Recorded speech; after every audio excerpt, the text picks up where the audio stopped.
Hi, folks. Welcome to today's version of First Pitch, Ferrum College Baseball Show. I'm Gary Holden, your host. With me, of course, head coach Ryan Brittle. Ryan, welcome. Welcome, Gary.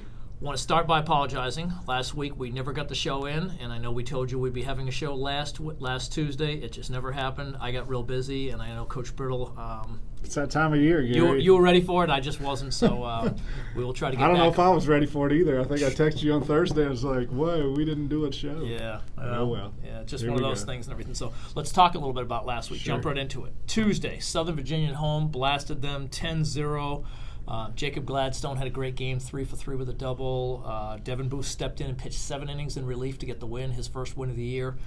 Great effort for you guys. Yeah, good job by those two. We also had Brady Owen on the mound too, which is significant for us. He's coming off of surgery, his first start back since surgery, and he pitched first two innings and did a solid job. But then Booth came in and finished us the rest of the way, and glad he had some big hits for us. So it was a good day for the Panthers. So Brady coming off of surgery, do you feel like he'll be in your rotation at some point in time here? So we're going to have to slowly bring him along.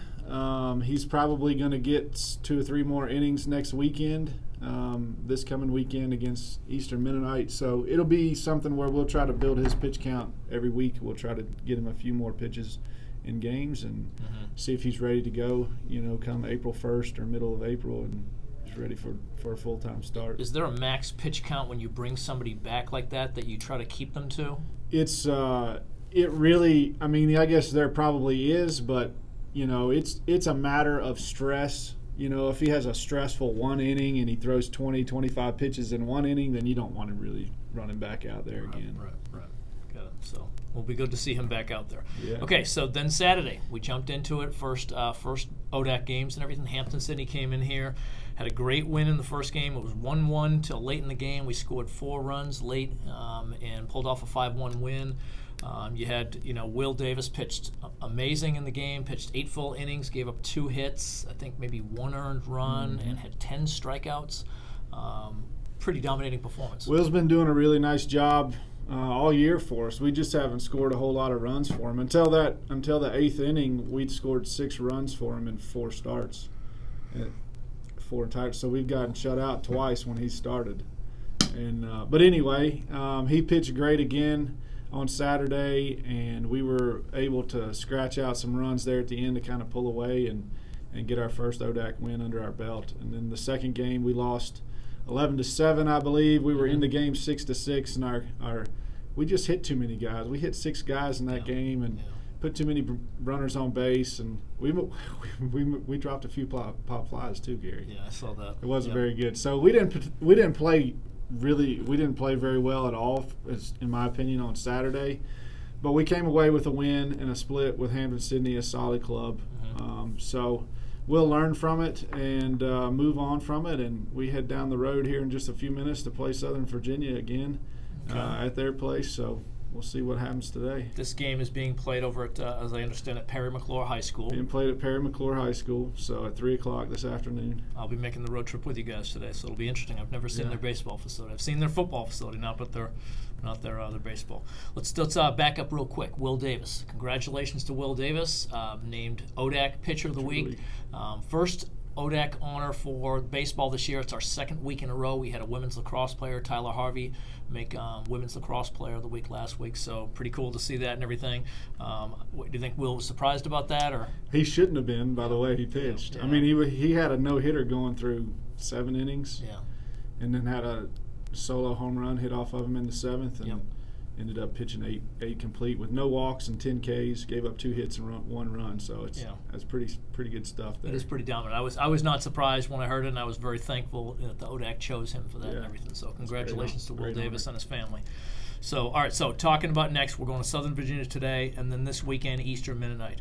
Home games starting right now. It's scheduled for a 1 o'clock start. That could change depending on how we manage. We've got softball at home that day, baseball at home. Slated for 12. We moved it up an hour because we have the lacrosse game afterwards. So we did move it up to 12 already. Okay, so there's a chance that it still could move and go behind lacrosse just to make sure that there's no. You check the website for any changes in game times. Gary will have them posted up there. Yep. So next show. Real quick, I just wanted to recap the weekend before before the SVU. We went to the Tennessee Smokies Park and played a 3-game series with Covenant. We won 2 out of 3.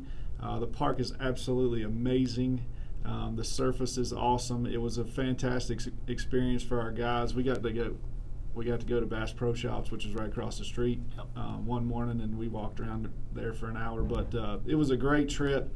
Thanks to Chris Allen, who's former or is not a former Panther. He is a Panther, but a teammate here of mine, and he facilitated that. Yeah, so we're gonna try and get that done again. You need to go next time. You should go with us. Well, we sent Benton Heck down, our student assistant, and he just absolutely loved it. Went down there with his fiance and everything, and said it was just an amazing facility. And it is amazing. And he sent me back a whole bunch of pictures too, and I was very jealous for him. It was a great opportunity. So yeah, Covenant is one of our long-standing rivals back from when we were in the USA South. Right. So is that something that you will try to play them down there again? What I'd like to do is get a little tournament down there, maybe 4 teams, and play 3 other teams, 3 different games on the weekend. And Covenant is definitely interested in coming back. So we'll just have to see what we can put together and do. And it was just a really nice trip for the guys. I mean, they enjoyed it, and it was a great facility. It's a park that we don't get to usually play in places like that. So, and they said it was really Chicago cool. Cubs. Chicago Cubs AA facility. So, nice. Been some good players on that field, I think. Yeah. I would imagine some guys have gone up to the majors from there and everything. Probably so. So deep outfield. It was pretty deep. Ozzie Torres took it deep in one of those games. So that's great. Not too deep for Oz. He had to feel pretty good about that. Yeah. Good. We'll wait to hear more on that. So. Well, Coach, thanks again, and apologize about missing last week and everything, folks. We apologize again about that. We will see you next Tuesday, which will be March 22nd. And for some reason, if a game is changed and moved into that slot, then we'll come back on Wednesday the 23rd and do the show. Sounds good. Great. Well, Ryan, thanks so much for being with us. Folks, that's it. We're going to make a quick show today because we've got to get on the road. We're heading up to Buena Vista, Virginia for today's baseball game. So thank you for being with us. Have a great weekend.